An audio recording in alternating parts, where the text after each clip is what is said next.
Hi, I'm Gerd Tundle, acclaimed health journalist, turned motivational speaker, and transformational coach.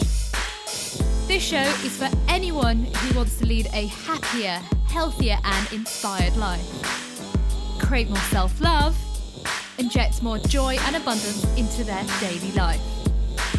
Join me for inspiring interviews and spiritual topics so you can become a soul warrior. Hello and welcome to another episode of the Get Inspired with Gerds podcast. I'm your host, and today I have two special guests with me who grab my attention on social media. They're just amazing at what they do, and I just love their energy and understanding about life and just being connected to oneself. Twins Harnoon and Sukhman Grewal are breaking the mould with their British Sikh identity and believe it's important to feed their soul as it is to feed their stomach. They help other Indian women through their blog where they channel their creative visions. They understand what it's like to break through the mould.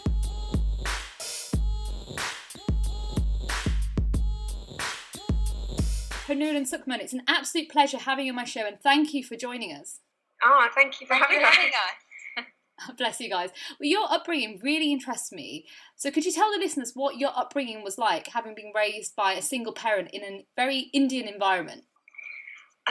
Okay, so our mother, she raised us basically in an environment which was very encouraging, that women were allowed to, us particularly as girls, were allowed to do anything.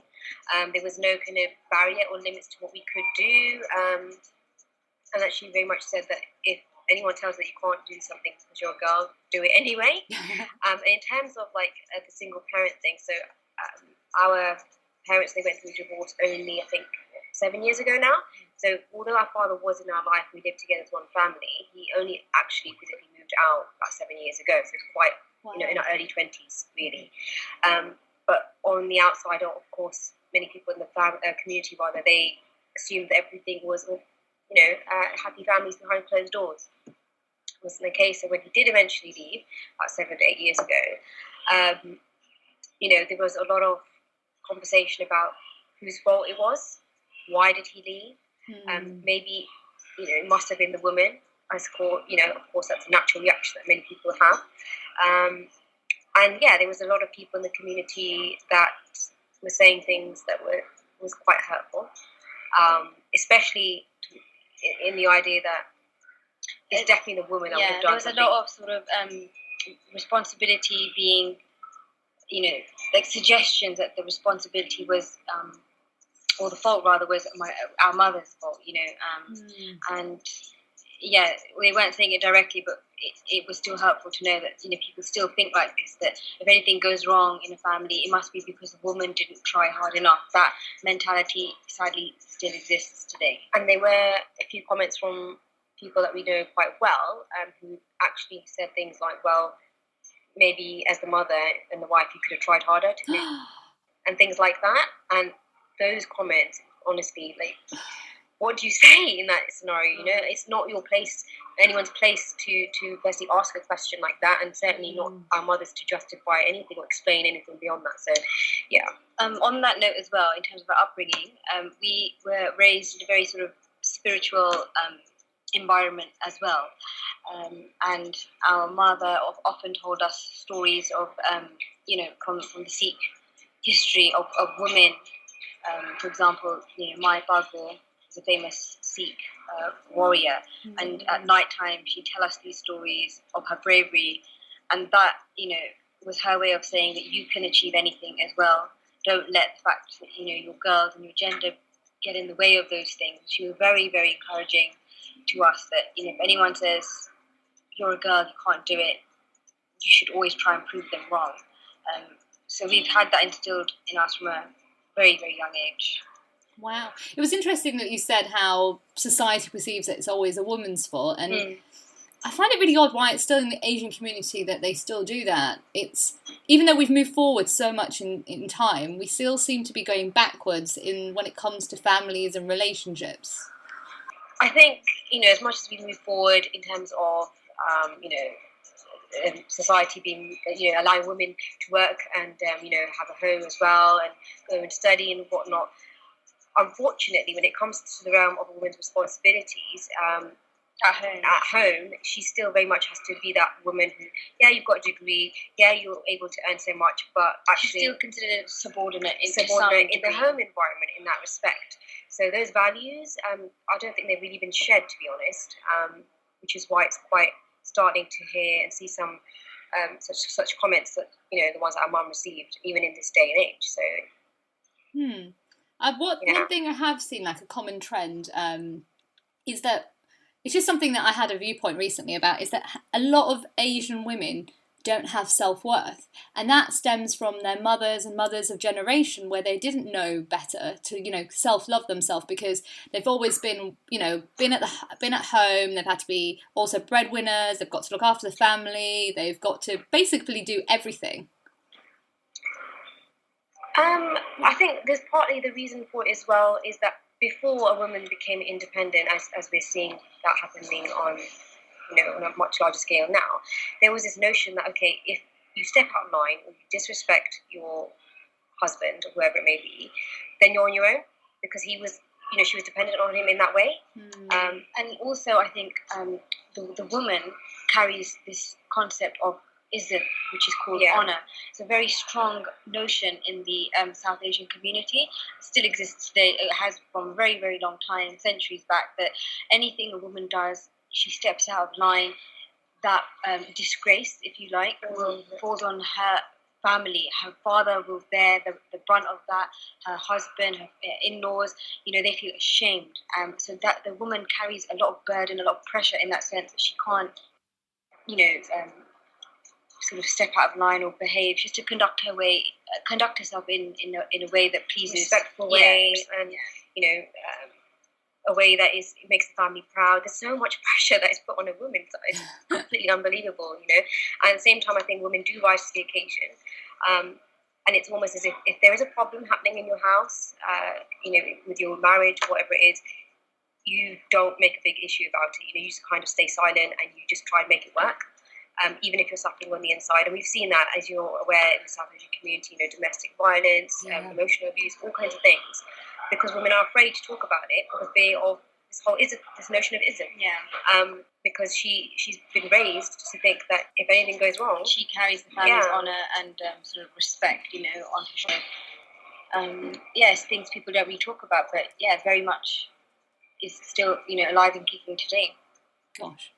So, Hanu, I wanted to ask you, what was it like having your mother perform your wedding ritual?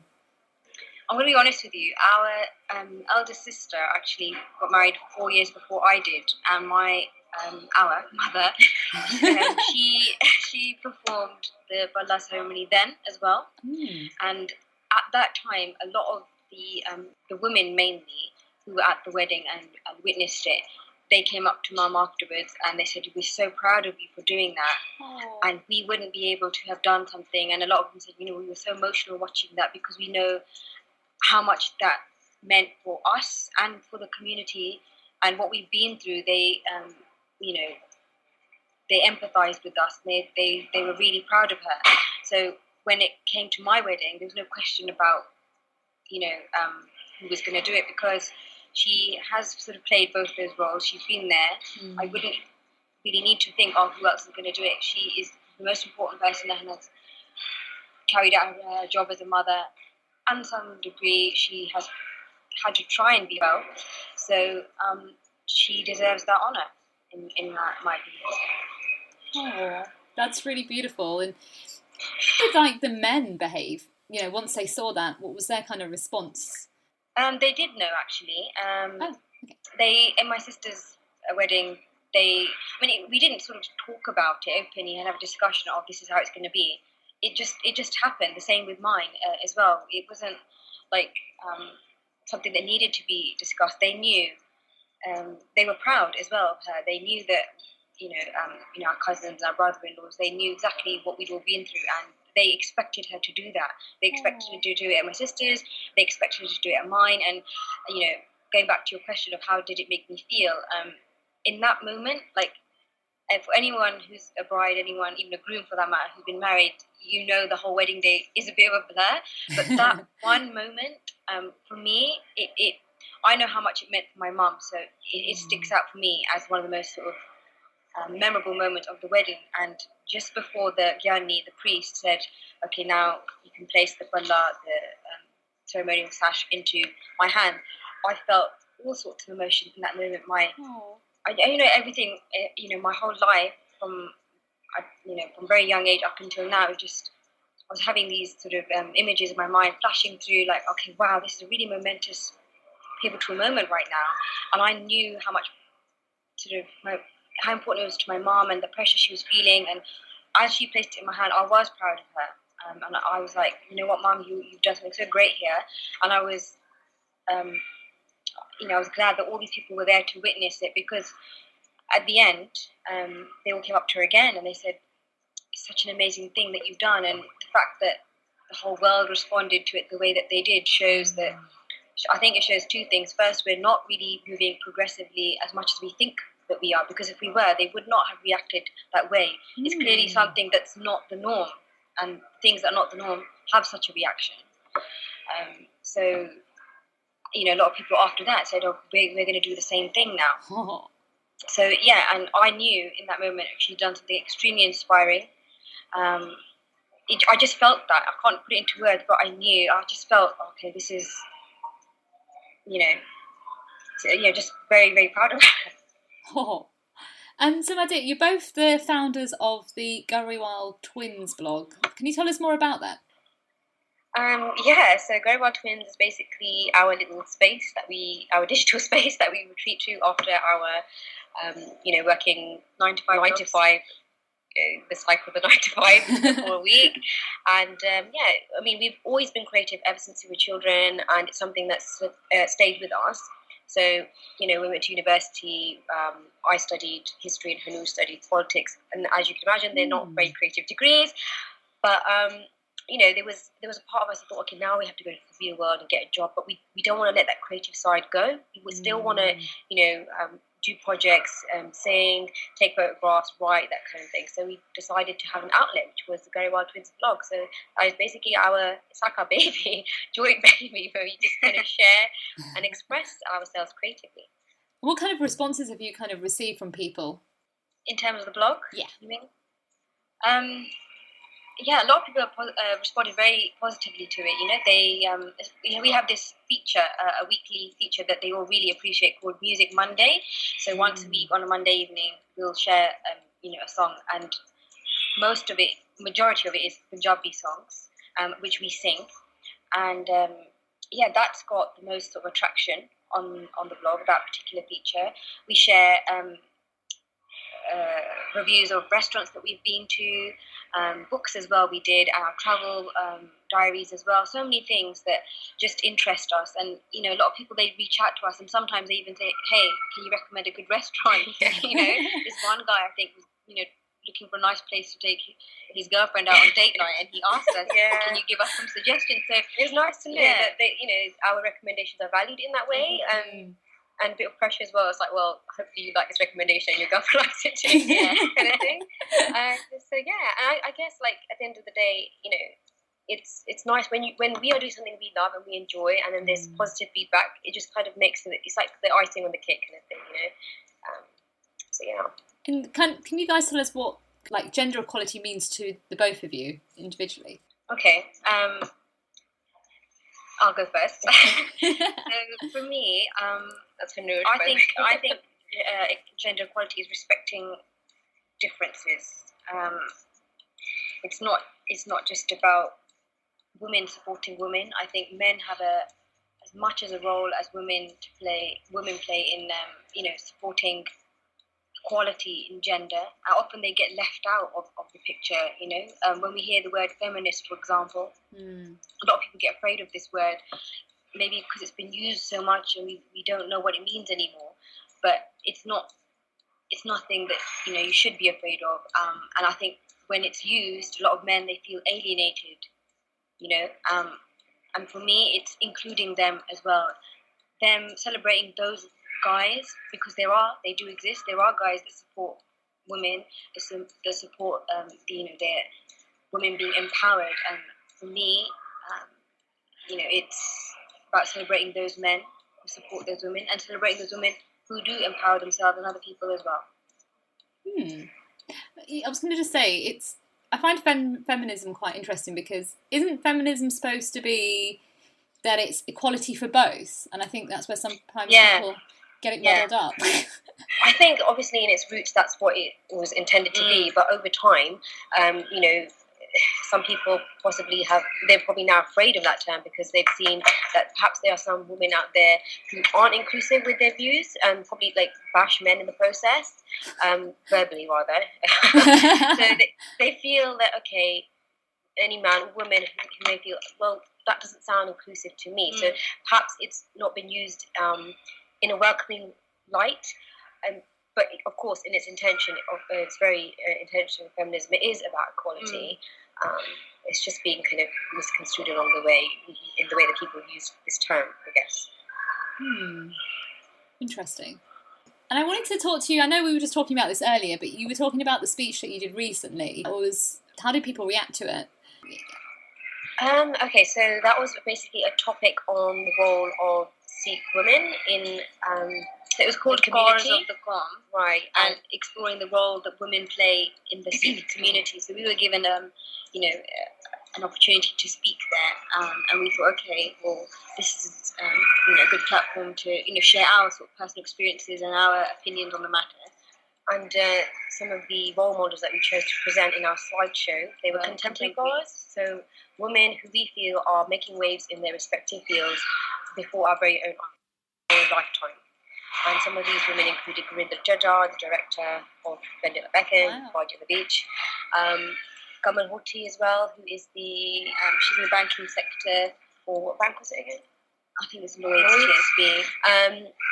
Bibi Indrajit Kaur, who, she's the president of the All India Bingarwar charity, which is a home for the destitute in Amritsar, which was founded by Bhagat Puran Singh. So quite a few we named. I think about 5 or 6 we touched on. Modern day role models as well. Yeah, so women to us who have done something in their field that have inspired us, but also we wanted to bring their stories to light, to show anybody who can't relate to historical figures that, as a girl, there's certain achievements and accomplishments that women are making today that you can relate to. So that was the approach that we took in our talk. And generally, the feedback was such that there were many people in the audience who felt that our views on it, or the approach that we took, it was quite refreshing, and they did appreciate it. Unfortunately, there were also some who, let's just say, weren't fans of what we had to say. But you get that with everything. You can't really please everyone. But there were a few that were kind of contesting what we were saying, which is fine, because it's good to have in a healthy debate.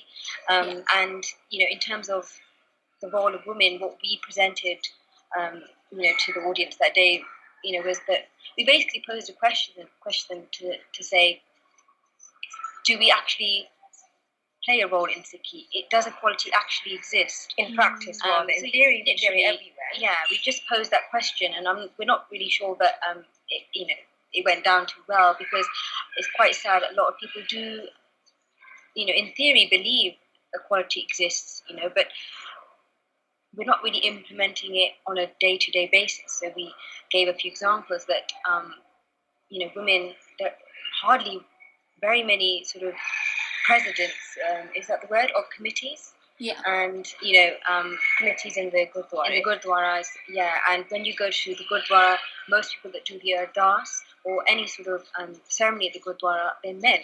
The counterparts are done by men. Women have a weekly slot in some Gurdwaras where they do Sukhmani Sahib Path. But other than that, they're not really visible, are they? And that's what we were putting across. Unless they're, you go to the Langar Hall, that's where you see them, and that's often you'll get, when they need extra pair of hands in the Langar Hall, you get an announcement saying, are there any more bibis that can help? Rather than, can anybody help? Are there any bibis? Are there any ladies that can help? So we still have that mindset in the Gurdwara, a place where supposedly we should be practicing the ideals of Guru Nanak and the principles of the faith, which are egalitarian principles, which we're definitely not implementing at all. So we just gave them some food for thought, if you like. Amritsar Jar ceremony, why are there still only 5 Panch Pyare? Now, some people would argue, men, exactly, 5 men. People would argue, okay, well, that's because how it was historically. But if we're saying we're moving forward, wouldn't it be nice, wouldn't it be refreshing to include women in that as well? So, and I think with particularly with the Panch Pyara example, as a Khalsa, as somebody who believes in the ideals of the Khalsa, before you see them as 5 men who stood up to give their head to Guru Gobind Singh Ji, see them as 5 human beings first, because that's the whole point, that we don't discriminate on anything, which is what gender equality is about, right? That people's access to rights and opportunities they're not affected by their gender. You look past these things. And in terms of the Amrit Sanchar ceremony itself, historically speaking, fine, a woman can't pose as a Panch Pyara, but surely she should be able to pose the sugar pot, is that what it's called, batase, into the khanda bata, the steel bowl rather, where Mata Sahib Devi did. So why is that action not being represented of the woman pouring in batase? So these are just some of the questions that we posed, to the audience, really. Even if you look in Amritsar, the Darbar Sahib, which is the holy city of the Sikhs, when the Guru Granth Sahib is carried out from the Akal Takht in the early morning, 3 to 4 in the morning, it's always carried by men, and there's a large procession of men. There are women there, but it's largely performed by men, and you will see that everywhere. Now, women are equally sort of educated in Sikhi and the religion, and we'll use ourselves as an example. We learnt to read the Guru Granth Sahib, we did Kirtan, we have performed on the stage, we have read the Guru Granth Sahib on stage at parts as well. And we've done Hukmnama, we've done all these things that men typically do.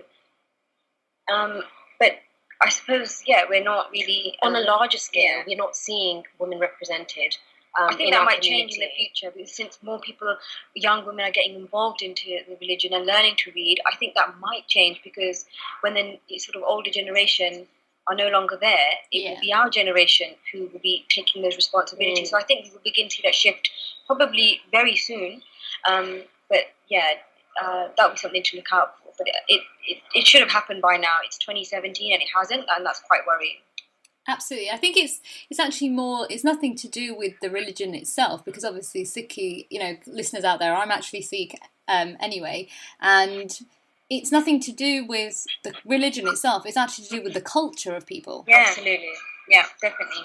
I think there's, a fine line between the two, but they often get merged, and people then they can't differentiate what's religion and what's culture, And a lot of cultural practices have found their way into the Sikh faith.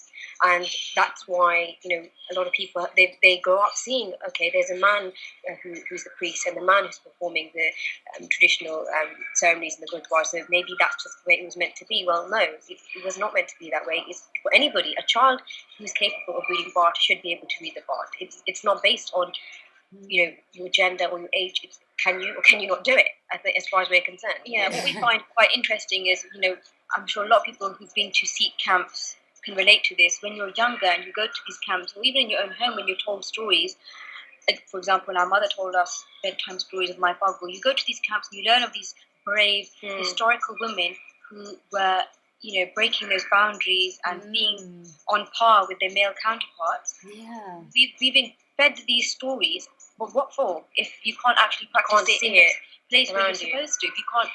If it's not visible in our day-to-day life, what good is that story? I mean, does it just serve as a bedtime story then? Surely it should have more beyond that, but it doesn't, and that worries us. And in our talk that we had, the last slide that we finished on was on, well, if you look to New Mexico, there is a group of Sikhs called 3HO, so that stands for Happy, Healthy, and Holy Organization, Yogi Bhajan, in the 70s, I believe. Yes. And the members of that particular organization, they are white Americans who have embraced Sikhi. And you see the women who've embraced Sikhi performing Amrit Sanchar ceremony. You see them leading the congregation on a Sunday, doing Ardas, Hukumnama, and posing as a Panch Pyara as well. And why is that the case? Because they're not from a Punjabi culture. They're not influenced by their culture. They have purely embraced Sikhi for what it is, what it's supposed to be. And that, for us, is like a little beacon of hope that they're doing it now. And if that was to spread on a large scale, then we can truly say that Sikhi is being practiced for what it's meant to be. But they are a little beacon of hope in New Mexico. So yeah, they're definitely doing it. So flying the flag for us. They are flying the flag. Yeah, definitely. Sounds like there needs to be some form of merging with them or something in the future. Yeah, I mean, I think everyone should go to New Mexico, right? Nice holiday as well. Yeah, there's also there's a big trend in LA as well, actually, that follow as well. I think also, what's her name? Alicia Keys, Nick Cannon. The few celebrities are kind of catching up on this. Yes. And being influenced by the 3HO organisation. And I think one of them won an award at the Grammys for, was it Best Spiritual Album? Oh, I heard about that. Yeah, I forgot her name though. But what does that show you? That, and it was a woman's album. If we're more inclusive like that and more open-minded, it's growing, and people are becoming more aware of what our faith is, because even today, this day and age, sometimes I'm in the workplace and people haven't heard of what Sikh is. They say, "Oh, are you Hindu?" And you're like, "No, I'm Sikh." And they're like, "Oh, we've never heard of that." So it's nice to know that it's becoming known in the wider circles. It was interesting you said about that it was a female's album. I don't know about you guys yourself, but when you were growing up, when you listened to Sikhi tapes or cassettes, it was all men.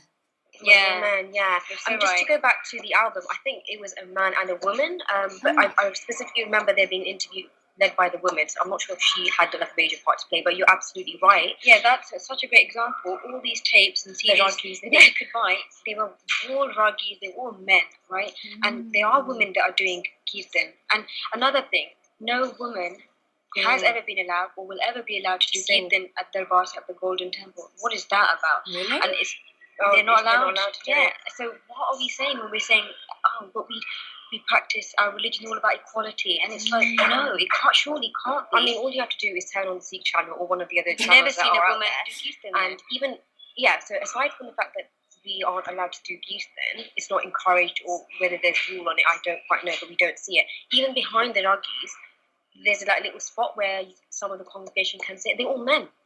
The women aren't allowed to sit behind it. And the thing is, just to go on that point, we have questioned this as we were growing up, and we were told that culturally, and that comes back into play again, it wasn't accepted for women to sit around men or be near them because of the, what's the word? The possibility that somebody might be, eyeing lusting eyes, if you like, because men sometimes aren't able to, and women as well, sort of control themselves. It goes both ways. So that's why you'll see men and women sitting separately at the Gurdwara. Because I remember when we were very young and we had a school trip to the Gurdwara, and one child asked, "Why do the men and women sit separately?" And it was a question that I'd never asked myself. Going to the Gurdwara every day, actually, why do we sit separately when we say we're equal?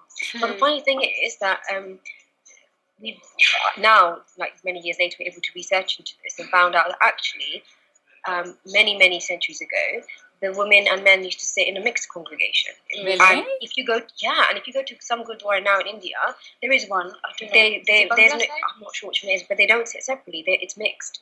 And this is a whole another debate in terms of how the British came, and they kind of molded some of the Gurdwara to look like the church on the inside. But that's a whole different topic of it.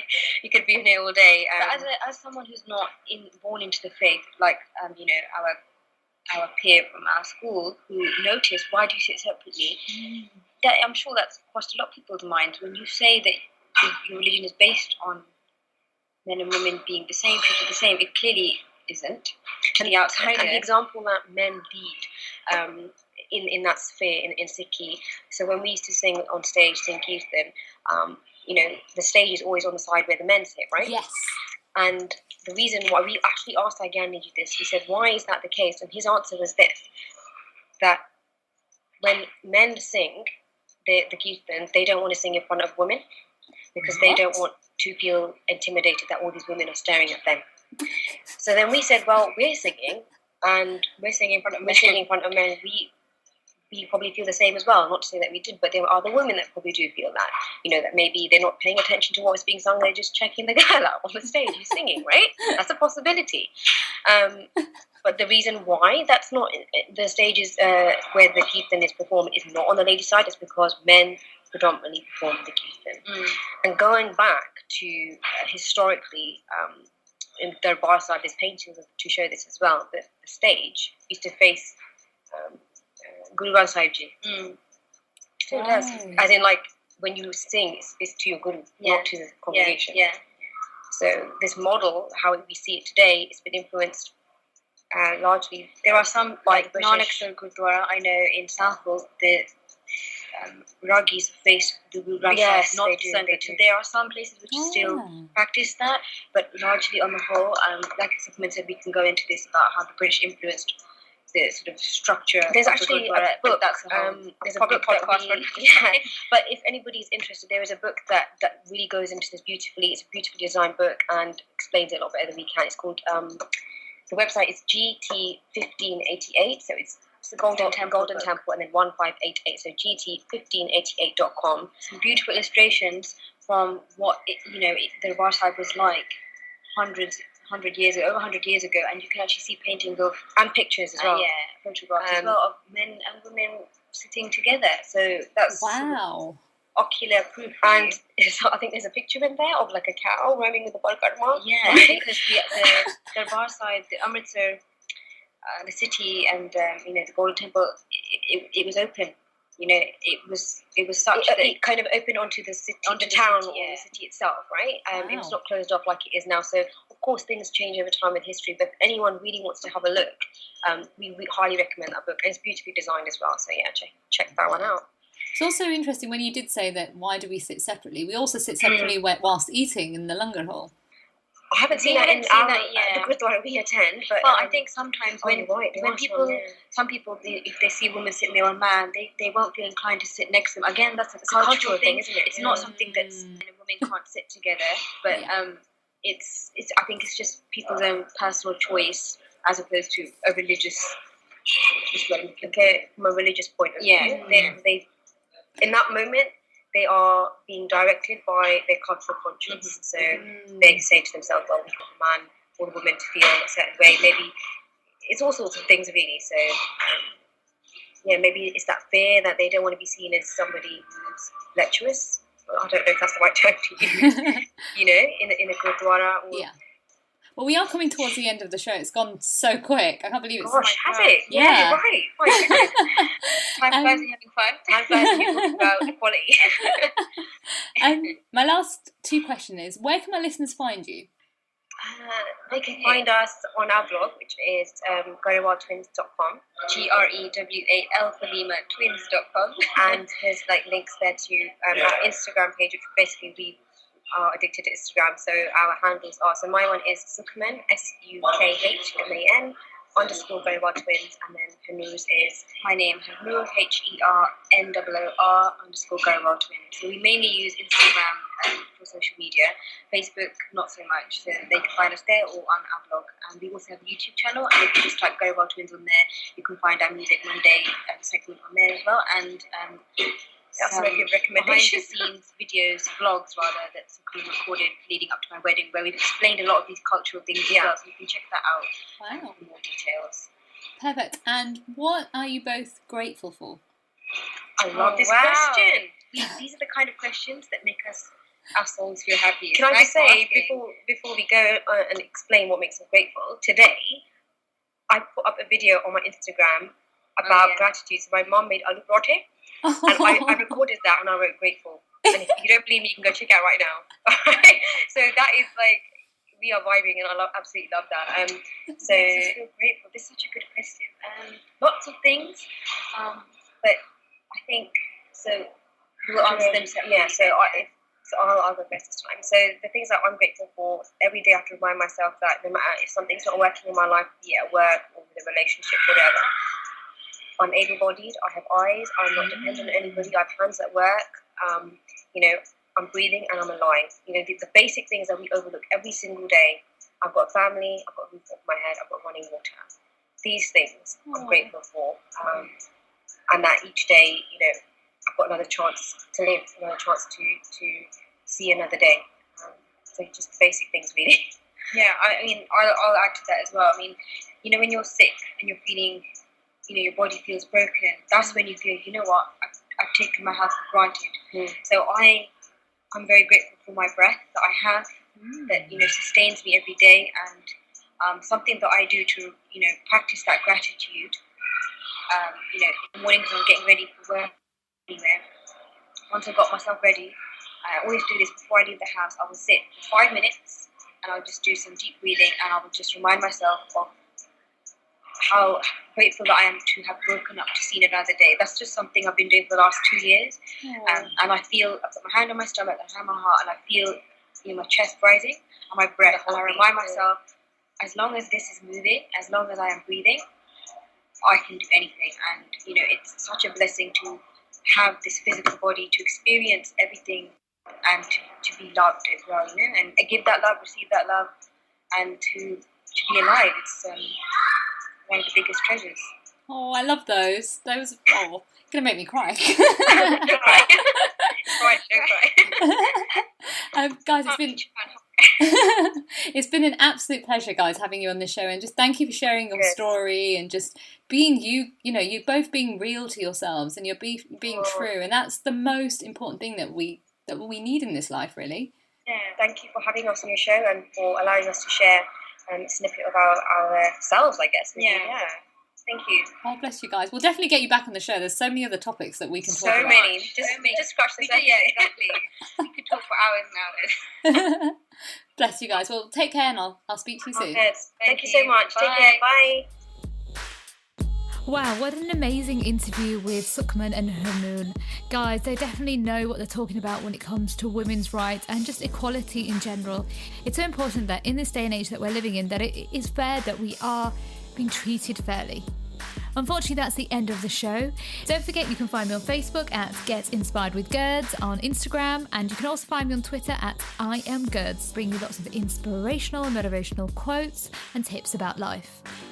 Also, you can check out my book, which is called Educo, on Amazon. It's EDUCO, and it's 52 quotes for leading a better life. This week, I want to leave you with this quote. Any woman can be a mother, but it takes a badass mum to be a dad too. Take care, and I'll see you next week. Bye.